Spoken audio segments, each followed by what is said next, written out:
Juan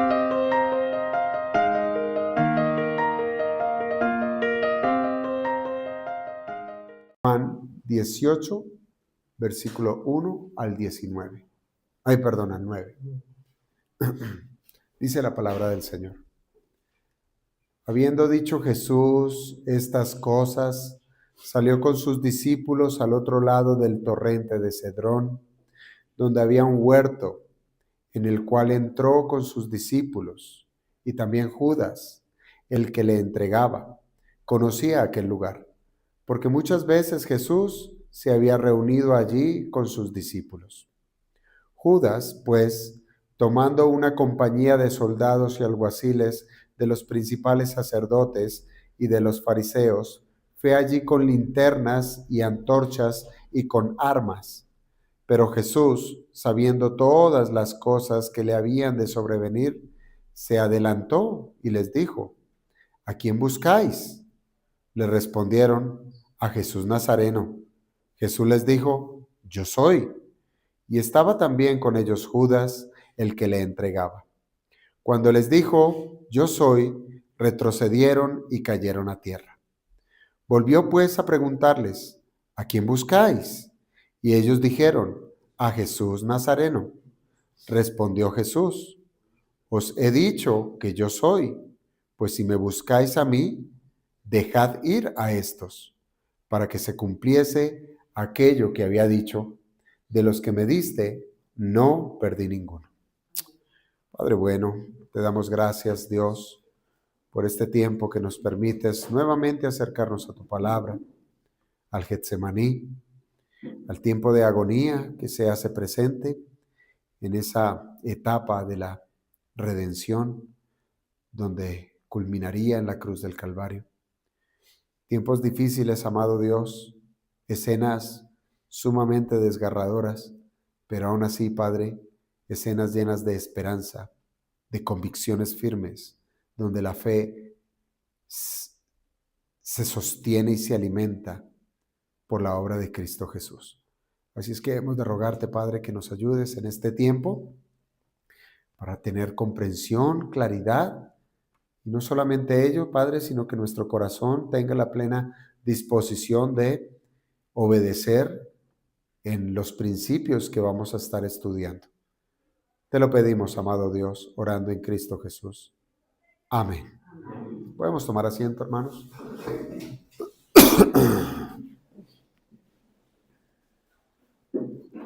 Muy bien.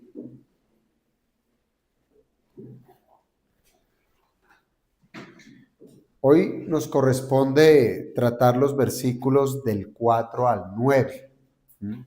Ya estuvimos estudiando los 3 primeros versos, pero lo que yo quiero que nos adentremos en esta mañana es a darnos cuenta, hermanos, que en este desarrollo de la escena del Getsemaní, vamos a encontrar que a pesar de que estos versículos nos sugieren un escenario sumamente sombrío, sumamente difícil, basta es con detenernos con una sola palabra que nos presenta el texto para saber la crudeza de lo que nos está presentando el capítulo 18. Y la palabra es traición, porque es aquí donde vemos reflejado la traición que uno de los discípulos del Señor ejerce en contra del Señor Jesucristo. Y si usted se da cuenta, hermano, por sí sola esa palabra traición ya deja un sabor completamente amargo en nuestra vida. Yo creo que si alguno de nosotros hemos experimentado la traición, usted se dará cuenta que es un dolor muy profundo. Ser traicionado por un ser querido es un dolor muy profundo. Pero sin embargo, hermanos, aún el que más haya sufrido de nosotros a causa de la deslealtad humana, yo creo y estoy plenamente convencido que apenas ha rasguñado, ha rozado la superficie de lo que nuestro Señor Jesucristo en aquella noche experimentó. Por eso quiero, hermanos, que notemos algo. Aunque el capítulo 18 de Juan pareciera cubrir una escena en donde es oscura, donde pareciera que el mal está rampante. Yo creo, hermanos, que en realidad es el escenario perfecto para que la gloria de Cristo brille con mayor esplendor. Lo que a simple vista parece una derrota, es en verdad una demostración de que nuestra redención descansa es en un Salvador que es digno de toda confianza. El que va camino a la cruz no es un hombre simplemente, no es un hombre que ha sido vencido, no es un hombre que le van a poner cadenas, no. El que va camino a la cruz es Dios verdadero hecho hombre. Aquel que va a obrar y obra con majestad aún en medio de la oscuridad. Por eso, hermanos, en esta mañana vamos a estar considerando el versículo 4, el versículo 9, donde lo que sigue es una continuación de la descripción del arresto del Señor Jesucristo. Y si usted siguió bien la lectura, a primera vista es un arresto injusto, como lo tratábamos la otra vez. Un arresto que estuvo manchado por la traición de Judas, pero aún así, al mirar con los ojos de la fe este pasaje, veremos que no se trata de la jugada final del enemigo, no, sino más bien se trata de la obra del Señor Jesucristo sobre el mal. Es una escena, hermanos, donde encontramos al Señor Jesucristo gobernando con verdadera autoridad divina. Por eso es que cada movimiento del traidor, cada movimiento aún de ese séquito que le acompaña, todo lo que ocurre allí está sujeto a la soberanía de Cristo el Señor. Lo que para los enemigos quizás en su momento parecía una emboscada, de decir, ya sabemos dónde está el Cristo, ya sabemos dónde está el Nazareno, vamos a echarle mano, tenemos todo bajo control, ya podemos matarle. Aunque ese era el pensamiento de los enemigos, en realidad ellos estaban siendo instrumentos en las manos de Dios. Dios mismo los estaba usando para cumplir su plan eterno de redención. Piense una cosa, nosotros muchas veces nos imaginamos el camino de Cristo hacia la cruz como si se tratara de un trayecto simplemente de un hombre resignado ante el odio del mundo. Pero hermanos, la Escritura nos enseña otra cosa. ¿Qué? Que aquel que fue traicionado es al mismo tiempo el Dios soberano que usa las circunstancias, que usa la traición como un vehículo para el cumplimiento de su voluntad.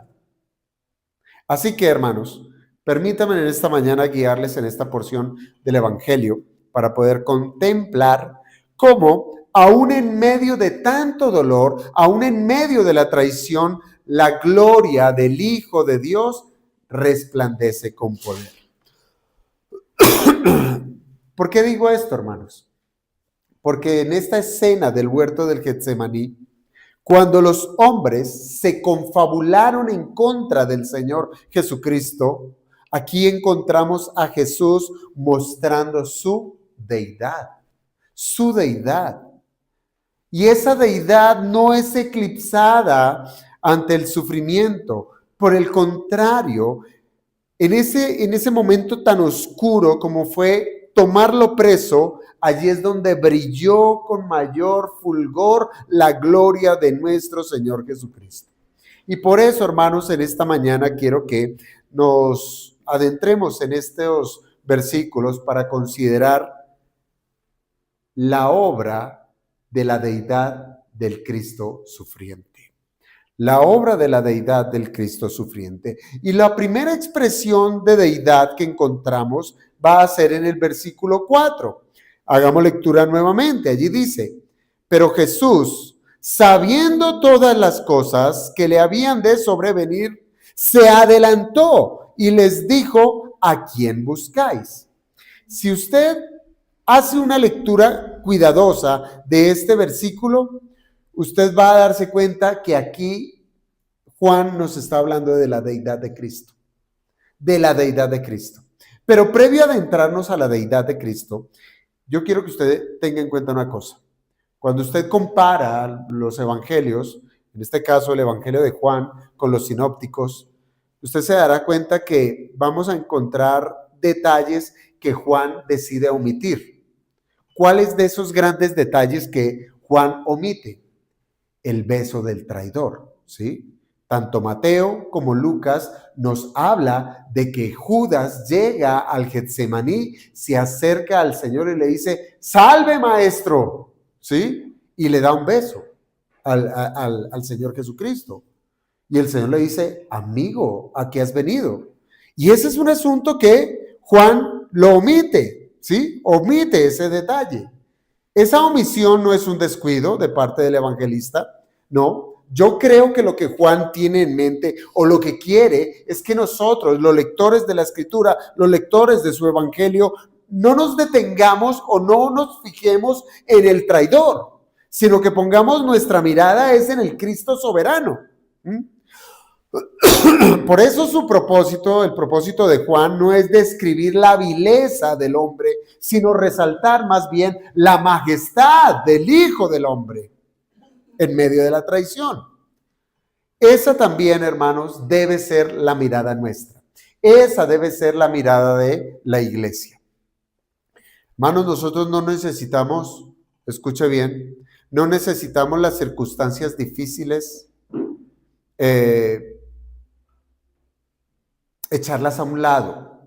Es decir, no las neguemos. Vienen tiempos duros, vienen tiempos de dolor, vienen tiempos donde las circunstancias parecen cada vez más oscuras y no debiéramos negarla. Pero lo que sí es cierto es que no nos centremos en esos momentos difíciles. Lo que sí debemos es concentrarnos es en que por encima de todas esas aflicciones, ¿sí?, debemos fijar nuestros ojos es en la gloria y en la autoridad de nuestro Señor Jesucristo. Es allí. No negamos la realidad, pero sí debemos saber y creer que hay un Dios que está por encima de esas situaciones. Y es así como Juan enfoca esta situación, esta escena. Él pone su foco en la persona de Cristo, no en ese ambiente tan terrible. Recuerden, ya nos habló de palos, nos habló de armas, nos habló de ejército romano, nos habló de guardias del templo, nos habló de enemigos, de un tiempo de oscuridad. Pero él pone su mirada es en Cristo, en sus palabras, en sus actos, en su dominio. Y así es que nosotros, hermanos, debemos aprender a ver la historia de nuestra vida desde la mirada soberana de nuestro Redentor. Por eso, hermanos, es posible que este versículo 4 haya ocurrido de una manera paralela con el momento del beso de Judas, ¿sí? Claro, esto no lo podemos afirmar con certeza. Pudo haber sido esto lo que tenemos aquí antes. Yo quisiera pensar que eso sucedió justo antes, lo que tenemos aquí en el versículo 4, justo antes de que Judas hubiese besado al Señor Jesucristo. Pero lo que sí es evidente, hermanos, es que Cristo es quien toma la iniciativa. Él es quien toma la iniciativa. ¿Cómo sabemos que es el Señor el que toma la iniciativa? Lea usted. Sabiendo todas las cosas que le habían de sobrevenir, Él se adelantó. Es Él quien se adelanta. Él no espera que vengan sus captores. Él es el que va y da el primer paso. Él se adelanta. Pero antes de esto, déjeme explicar lo siguiente. El texto dice que Jesús sabía todas las cosas que le habían de sobrevenir. Y aquí es donde se asienta el poder de su deidad. Por eso es que Él da el primer paso, porque Él sabe todas las cosas. Su acción no es reaccionaria. Es decir, vienen a buscarme, voy a hacer un movimiento. No. Él lo que hace es manifestarse como lo que Él es. Se manifiesta como Dios. Aquí Juan lo que está haciendo es resaltar una verdad gloriosa. Jesús conoce todas las cosas. Él no solamente conoce el plan de Dios, ese plan que va a cumplir hasta la muerte, sino que también Él conoce lo que hay en el corazón de esos hombres que se acercaban para arrestarlo. Por eso, hermanos, hemos de considerar que este versículo 4 nos está hablando es que no hay ningún pensamiento oculto para Cristo. No lo hay. Ahora yo le pregunto, ¿sabe cómo se llama esa perfección divina? Omnisciencia. ¿Sí? Omnisciencia. La omnisciencia es un atributo o una perfección exclusiva de Dios. Exclusiva de Dios. No la tiene cualquier hombre, no la tiene un profeta. No la tiene. Solo Dios es omnisciente. Y aquí el que manifiesta la omnisciencia es Jesús. ¿Sí? Entonces, ¿qué nos está mostrando Juan desde el versículo 4? Aquel que vienen a apresar es Dios. Es Dios. En toda la escritura, hermanos, bueno, en el Nuevo Testamento, nosotros vamos a encontrar al Señor Jesucristo ejerciendo ese conocimiento perfecto. Y cito algunos versículos solo para que usted lo tenga en cuenta. Por ejemplo, Juan 6:64, allí nos cita que el Señor Jesucristo sabía desde el principio quiénes no creerían en Él y quién lo iba a entregar. En Lucas 5:22, el Señor, allí nos dice que el Señor sabía los pensamientos que habían en el corazón de los escribas. Lucas 5:22. Ahora, en Juan 13:38, allí se nos dice que el Señor sabía que Pedro lo iba a negar 3 veces antes de que el gallo cantara. ¿Qué nos estamos mostrando esto, hermanos? Que en todo momento nuestro Señor Jesucristo, no hay nada delante de Él que esté desconocido, que sea desconocido. Esto desde su naturaleza divina. Jesús es Dios. Jesús es Dios. Por tanto, hermanos, cuando Juan escribe que Jesús sabía todas las cosas que le habían de sobrevenir, hermanos, él no está hablando de una simple intuición humana, de decir, uy, sí, estos vienen a echarme mano. Claro, porque como me odian, entonces lo más natural es que me vayan a capturar.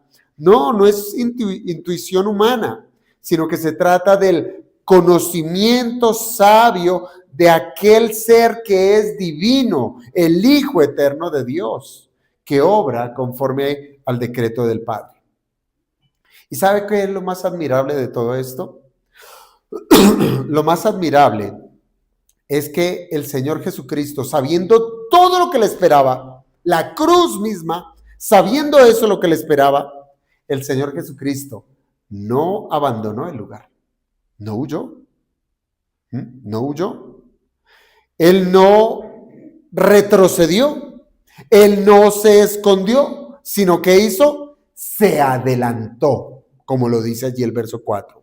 Él se adelantó y les dijo. ¿Esto qué revela en el carácter de Cristo? Son muchas cosas que debemos aprender.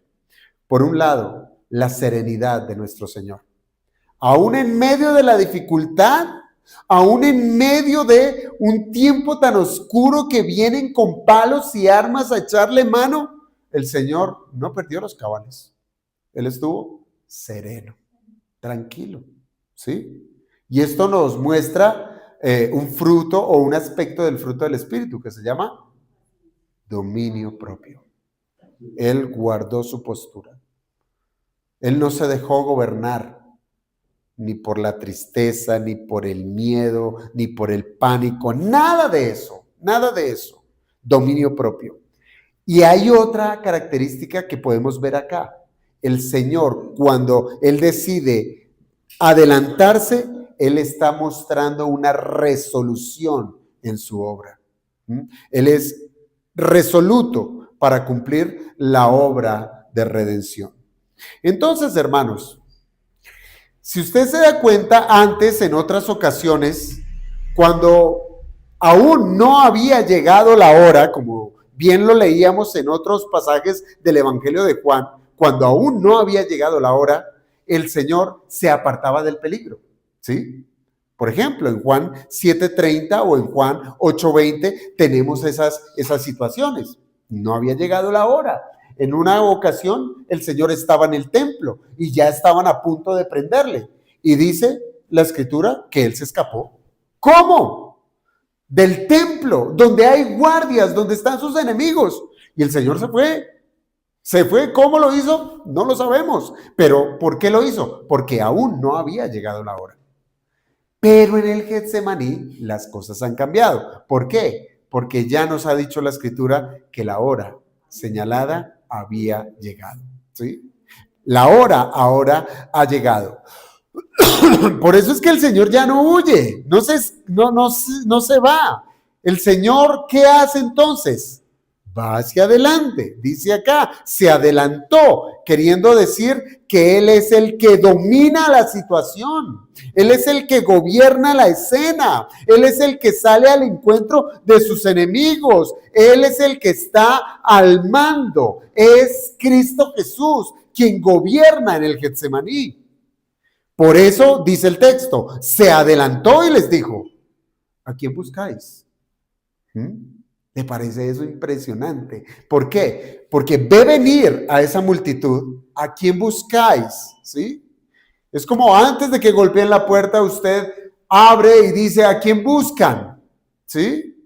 Con esa pregunta, mire, no entendamos que el Señor está haciendo una pregunta por ignorancia. Bueno, y esto es como que vienen mucha gente y con palos, lámparas y antorchas. ¿Cómo a qué vienen? No, ya Juan nos ha dicho que el Señor conocía todas las cosas. Entonces no es una pregunta que nace de la ignorancia. Tampoco es una pregunta que nace del temor. Oiga, ¿estos a quién están buscando? ¿Será que me están buscando a mí? Más bien pregunto, ¿a quién buscan? Y si dicen a Jesús, pues yo digo, se fue por allá, ¿sí? No, el Señor no está respondiendo ni por ignorancia ni por temor. El Señor lo que está haciendo es, imagínense la escena, vienen armados, Él está solo con sus discípulos. Seguramente sus discípulos estaban más o menos dispersos allí en ese lugar, en el huerto del Getsemaní. Ve venir la turba y el Señor toma la delantera y le dicen, ¿a quién buscas? ¿Con el propósito de qué? De agarrar todas esas miradas y posarlas sobre Él y solamente sobre Él. Él no está buscando información. Lo que está haciendo es revelarse.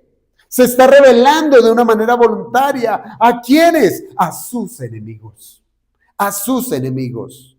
Él se da a conocer ofreciendo su persona para que se cumpla su propósito divino. Es como lo dice por allá Juan 10:18, cuando el Señor dijo, nadie me quita la vida, sino que yo la entrego por mi propia voluntad. Y allí lo tenemos, es Él a quien buscan. Él se está dando a conocer. Aquí vemos, hermanos, que el arresto del Señor no fue un acontecimiento fortuito, ni fue una imposición de los hombres, no, fue un acto consciente, fue un acto voluntario, fue un acto soberano de aquel que todo lo sabe.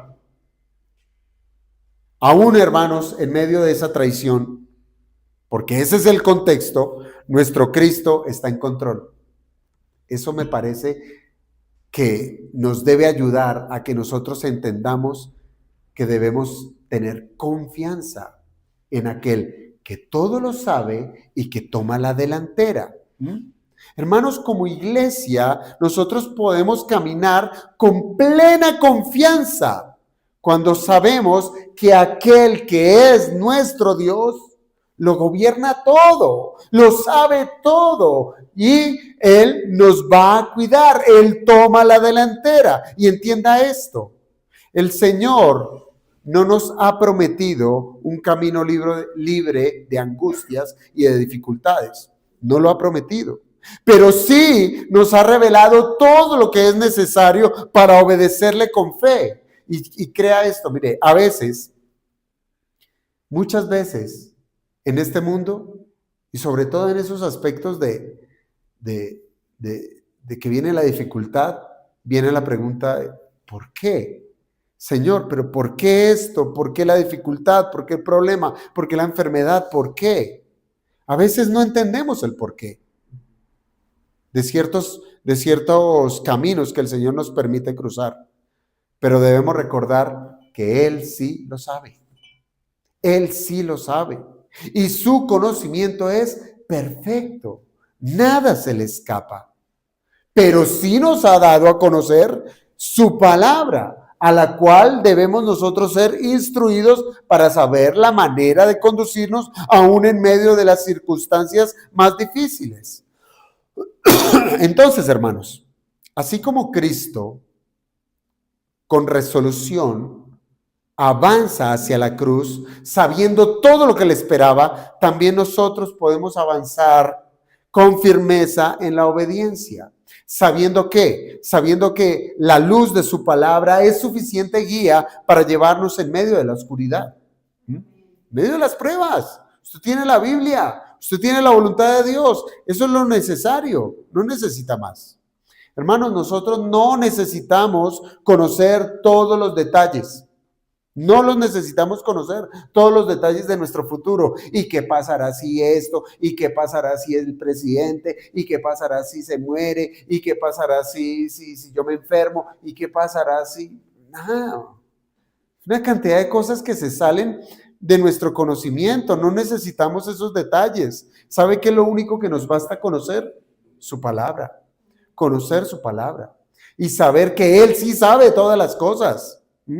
Por eso, hermanos, la seguridad de la iglesia en medio del sufrimiento está en que nuestro Dios gobierna cada paso en su plan redentor. Ya, no necesitamos más. Por eso, cuando hacemos la voluntad revelada de Dios, podemos descansar.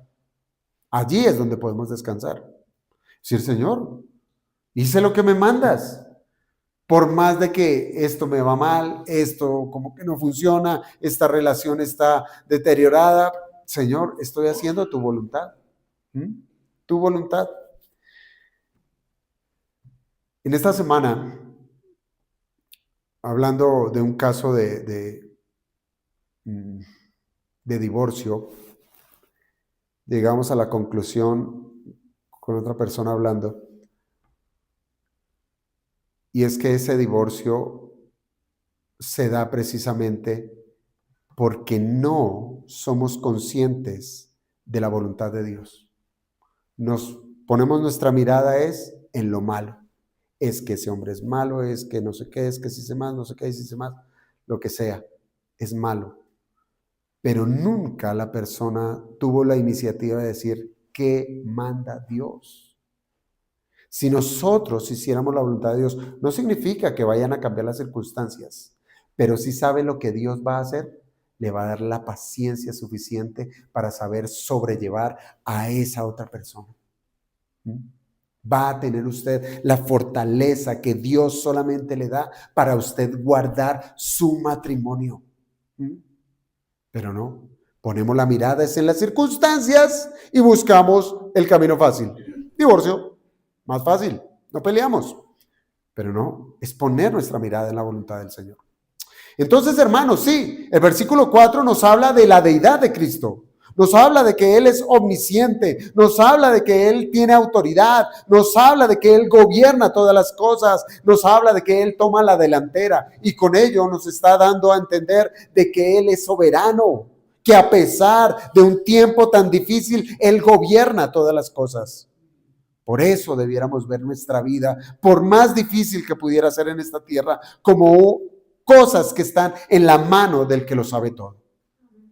Esto nos debe llevar a la segunda expresión de la deidad de Cristo, que la encontramos en los versículos 5 y 6.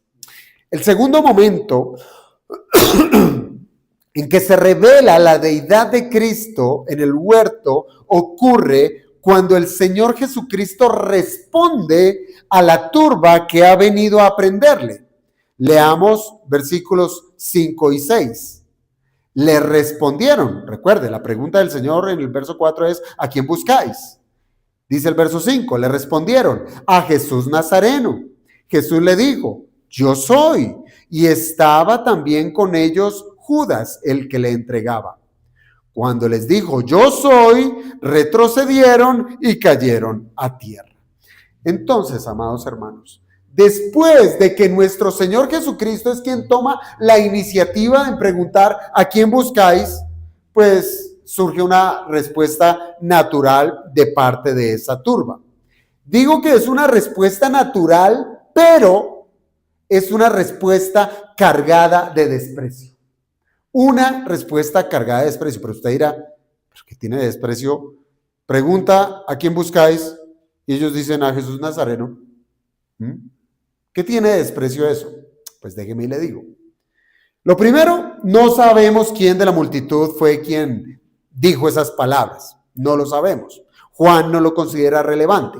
Pero lo que sí resulta evidente es la connotación negativa del título que ellos emplearon, a Jesús Nazareno. Este cuarto evangelio, hermanos, nos ha hecho saber desde el primer capítulo que el término nazareno no aparece de una manera neutral. No. Desde el mismo capítulo 1, verso 46, usted recordará cuando el Señor empieza a reclutar a sus discípulos, había un hombre, Natanael. Bueno, Felipe va y le cuenta a Natanael y le dice, Natanael, hemos encontrado a aquel de quien escribió Moisés, a Jesús, hijo de José, de Nazaret. ¿Y qué dijo Natanael? De Nazaret. ¿Estás seguro, Felipe? ¿Me dices que del que escribió Moisés, de ese profeta al cual debiéramos oír, de Nazaret? ¿De Nazaret puede salir algo de bueno?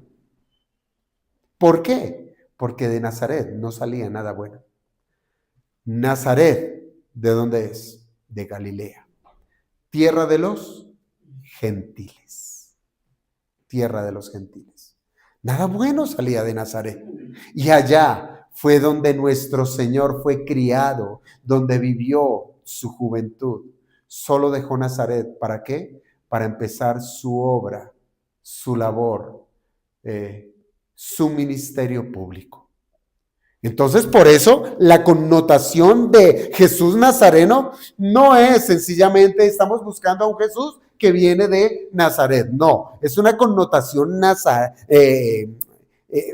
mala, es una connotación donde quieren es descalificar lo que estaban procurando esta turba, era decir, este Jesús que estamos buscando no es el Mesías.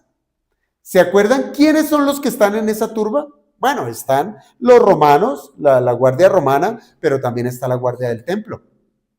Esos guardianes del templo y esas comitiva del Sanedrín muchas veces vieron a Jesús en el templo, lo vieron predicando, lo quisieron atrapar, lo quisieron apedrear, lo conocían.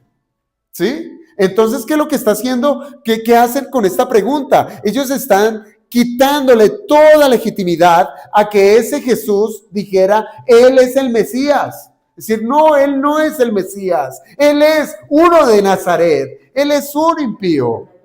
Él es uno que no tiene nada que ver con nosotros. Hermanos, este tono despectivo resulta aún más cuando uno ve que Juan dice, y andaba con ellos Judas, quien dirigía la turba. Lo hace más grotesco. ¿Por qué? Porque Judas conocía muy bien al maestro. Si la guardia conocía a Jesús por estar en el templo, por allí enseñando, Judas sí que le conocía más. Entonces esa respuesta, o más bien, sí, esa expresión, estamos buscando a Jesús Nazareno, sobraba, porque ellos sabían muy bien a quién estaban buscando. Por tanto, hermanos, la respuesta de la turba no fue por ignorancia de saber quién es Jesús. Ellos sabían quién era Jesús. Más bien esa respuesta, Jesús Nazareno, estaba marcando un menosprecio deliberado. Fue la forma de expresar su rechazo al ungido de Dios. Lo tenían al frente y lo rechazaron. lo rechazaron. Hermanos, es precisamente en ese contexto de hostilidad que Cristo pronuncia esas palabras. ¿Cuáles? Yo soy. Yo soy. Bueno, uno diría, bueno, para muchos podría parecer una simple respuesta. ¿A quién buscan? A Jesús Nazareno. Yo soy. Pues natural también. Es una respuesta de identificación. Ustedes están buscando a Jesús de Nazaret, pues yo soy Jesús de Nazaret. Pero sin embargo, hermanos, Juan desea que nosotros comprendamos algo más profundo. Nos está hablando de la deidad de Cristo. Nos está hablando de aquel que es soberano, de aquel que tiene poder, de aquel que conoce todas las cosas. Y ahora encontramos una expresión que manifiesta la deidad. ¿Cuál? Ese par de palabras. Yo soy, que a lo largo del Evangelio también han tenido un peso mayor. ¿Qué es ese yo soy? Hermanos, ese yo soy es el nombre con el cual Dios se reveló a Moisés desde la zarza que ardía y no se consumía. El Señor se reveló a Moisés, dijo, a nadie, hasta aquí a nadie me he revelado por mi nombre, y a Moisés me revelaré por mi nombre. Yo soy el que soy. Por eso, hermanos, este Evangelio de Juan, usted ha encontrado a lo largo de lo que hemos estudiado, cómo Juan ha usado esta expresión de una manera repetida, ¿sí? Para afirmar la deidad de Cristo. Claro, hablamos de yo soy el pan de vida, yo soy la puerta, etcétera, etcétera, ¿verdad?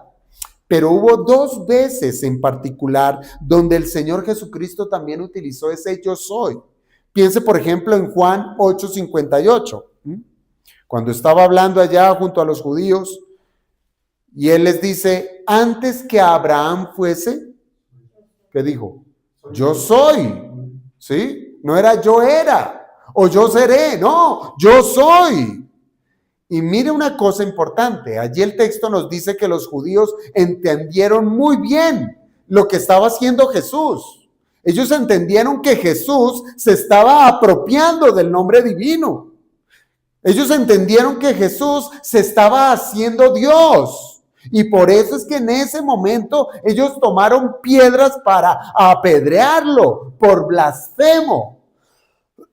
Ahora, más adelante, en Juan 13:19, cuando el Señor está allá en el aposento alto con sus discípulos, cuando Él anunció la traición, Él dijo, os lo digo desde ahora, antes que suceda, para que cuando suceda, creáis que yo soy. Yo soy. Hermanos, entonces estas dos expresiones o estas dos declaraciones tienen la intención de revelar, sí, al Cristo histórico, al Jesús de Nazaret, que Él es el yo soy, pero a la vez nos enseña que Él es el Dios eterno hecho carne. Él es el yo soy. Por eso, cuando el Señor responde a esa turba, yo soy, Él está respondiendo dos cosas importantísimas. En ese huerto, Jesucristo está afirmando dos verdades simultáneamente. Él está diciendo que Él es verdaderamente hombre. Es decir, sí, yo soy Jesús de Nazaret, yo me identifico con la humanidad. Y en segundo lugar, Él está diciendo, yo soy el verdadero Dios. Yo soy Dios verdadero, el yo soy eterno, soy el autoexistente, soy el mismo que habló con Moisés desde la zarza, yo soy. Hermanos, el creyente no sigue a un mero personaje moral, a un maestro. El creyente no sigue a un mártir, no. El creyente sigue a aquel que es Dios eterno, Dios encarnado. Hermanos, toda la fidelidad cristiana, ¿de dónde nace? Nace de reconocer la divinidad de Dios, la divinidad de Cristo. Si Cristo es el yo soy, entonces toda nuestra adoración, obediencia y confianza deben reposar únicamente en Cristo. Y si usted lo piensa desde el discipulado cristiano, el discípulo cristiano, no está para seguir el ejemplo de alguien así de simple. No, el discípulo cristiano ha sido llamado para postrarse delante de aquel que es Dios. Eso es la verdad.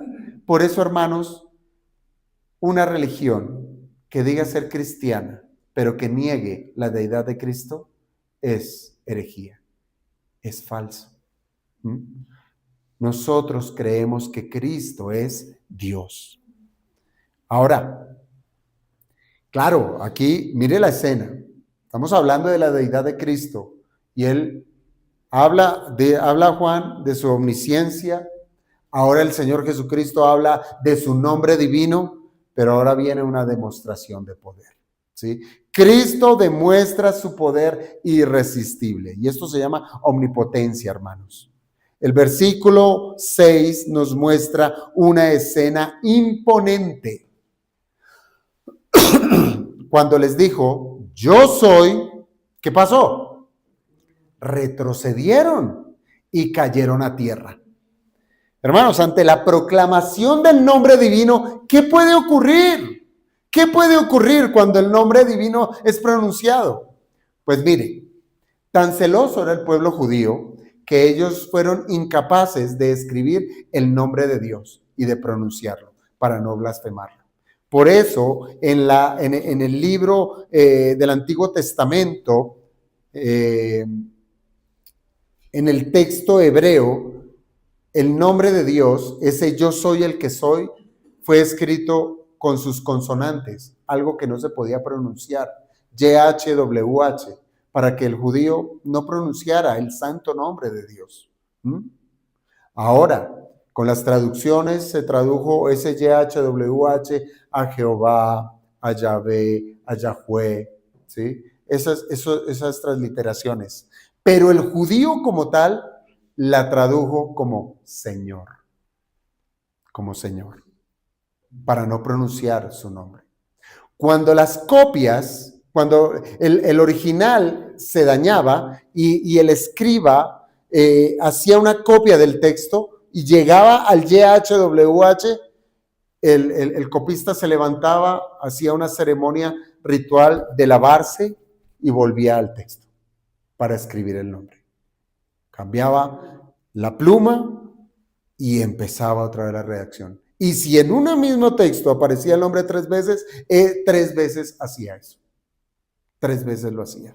Porque para ellos era importante. Entonces, fíjese, ante la proclamación del nombre divino, ocurre algo que desborda toda explicación natural. ¿Qué ocurrió acá? El Señor dijo, yo soy.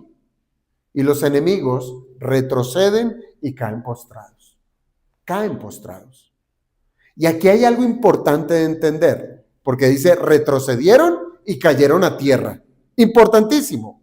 Esa palabra retrocedieron implica ser impulsados, ¿sí? Ser impulsados hacia atrás. Eso es, retrocedieron.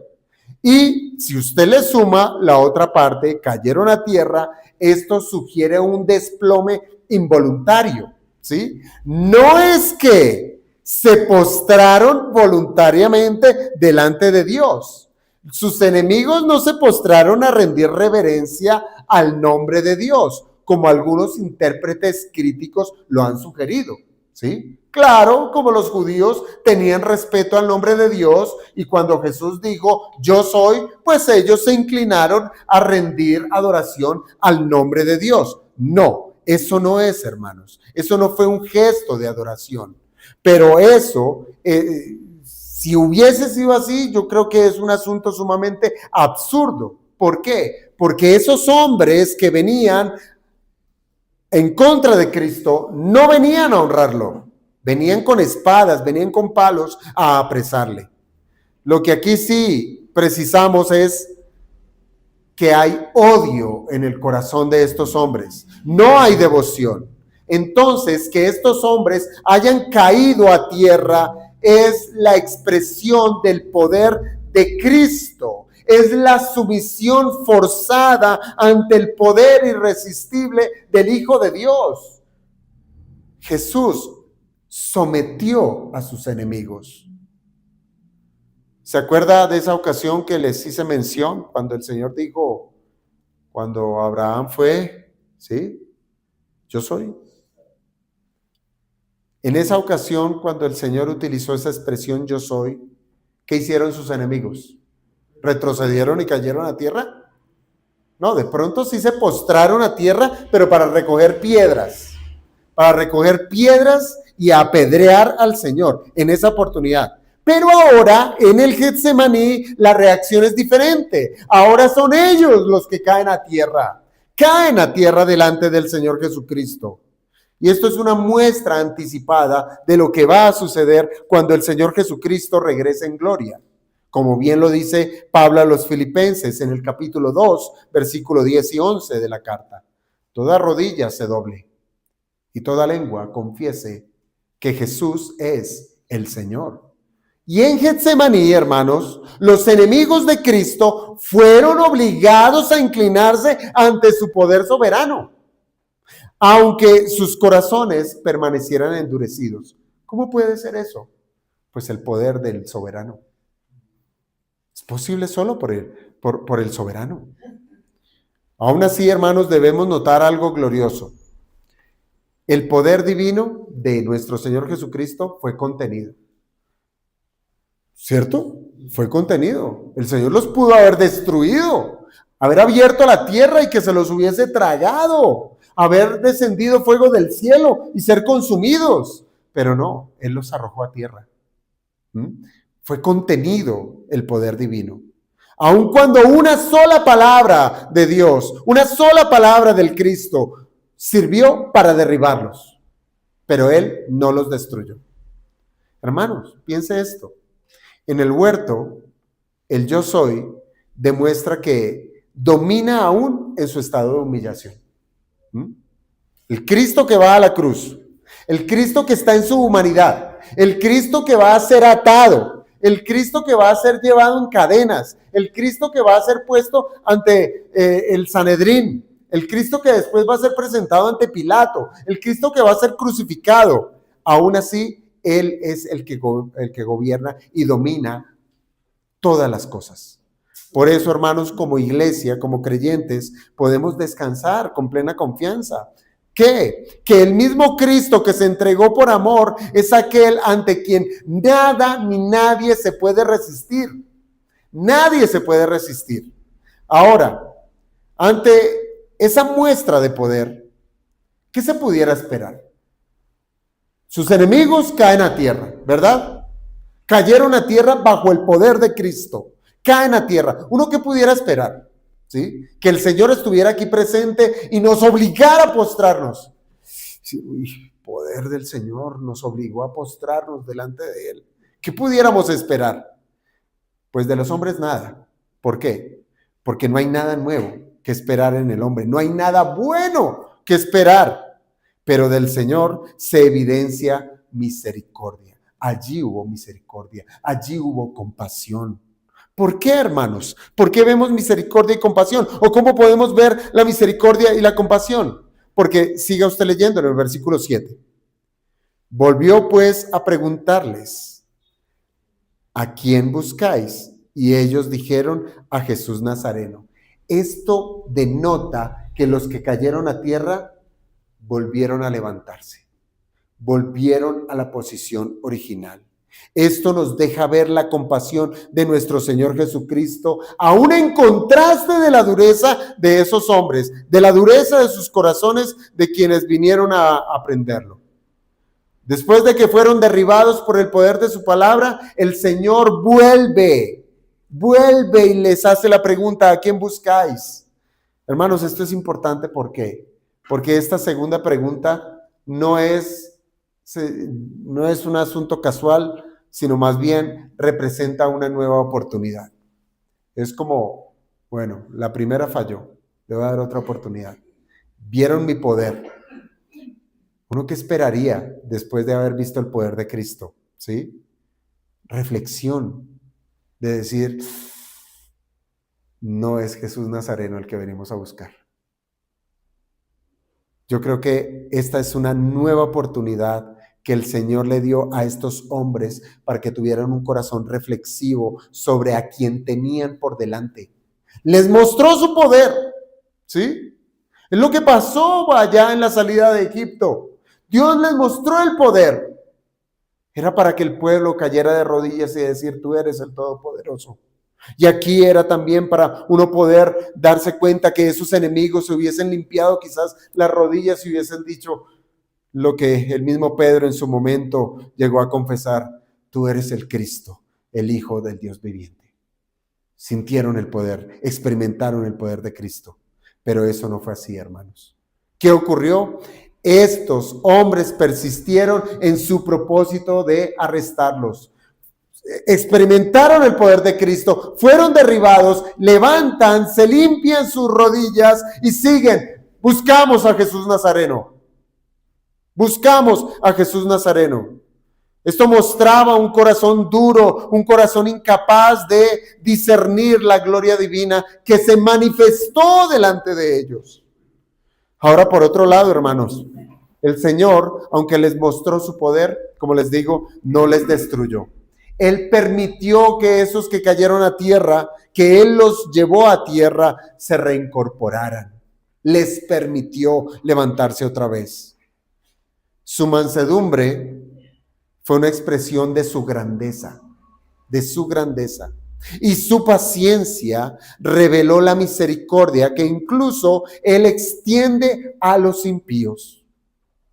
En esto, hermanos, nosotros vemos un ejemplo de la gracia común de Cristo.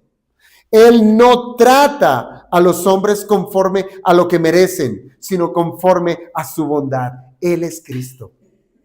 Conforme a su bondad los trata. Por eso, hermanos, nosotros como iglesia debiéramos aprender de nuestro Señor en nuestro trato con los pecadores, ¿cierto? Nosotros debiéramos verles con compasión y aún en medio de las disciplinas en la iglesia hemos de reflejar el carácter de Cristo, reflejar la misma paciencia, reflejar la mansedumbre, reflejar la compasión de nuestro Salvador, mostrando hacia ellos que han pecado contra nosotros que somos distintos. Entonces, nos queda una más. Versículos 8 y 9. Allí Cristo también nos muestra que Él es Dios. ¿Cómo nos muestra que Él es Dios? Pues que Él ejerce autoridad soberana. En esos versículos 8 y 9 se nos revelan dos nuevas expresiones de autoridad, dos nuevas expresiones de divinidad. Por un lado, autoridad, ¿sí? La autoridad soberana de Cristo. Y por otro lado, la fidelidad en el cumplimiento de su palabra. Ambas expresiones se manifiestan en el contexto del cuidado protector por sus discípulos, mostrándonos que aún en las horas más duras, el Señor sigue siendo Dios que guarda a los suyos. Mire, el escenario no podía ser más amenazante. Tenemos a los enemigos de Cristo que otra vez se levantan, se reincorporan contra Él. Y tenemos allí a los discípulos completamente aterrorizados. Estaban atemorizados. Ellos no tenían la fuerza alguna para poder resistir a esa guardia romana, a esa guardia del templo. No había manera. Sin embargo, en medio de esa situación, la voz del Señor se levanta y se impone con majestad. ¿Qué dice el Señor? Os he dicho que yo soy. Pero mire lo que continúa diciendo. Pues si me buscáis a mí, dejad ir a estos. Y esta es una frase impresionante. ¿Por qué? Porque aquí no hay un ruego de decir, bueno, me están buscando a mí, listo, yo soy, dejen ir a estos, ¿sí? Les imploro, por favor, no les hagan nada. No, el Señor no está rogando. Él no está haciendo tampoco ninguna negociación. Decir, llévenme a mí y dejen ir a estos. No, Él está dando una orden. Esa palabra dejad es un imperativo. Es un imperativo. Es el mismo tono de autoridad que se escucha cuando el Señor Jesucristo habló a ese mar embravecido cuando dijo, calla, enmudece, pero ahora dice, dejad. Es una orden. o cuando mandó a los demonios salir de esos hombres oprimidos. Pero ahora le dice a esta turba, dejad. Es la misma voz del Creador que en el principio dijo, sea la luz, y la luz fue. Pero ahora dice, dejad ir a estos. Esto nos demuestra, hermanos, que aún en el momento de su arresto, nuestro Cristo gobierna.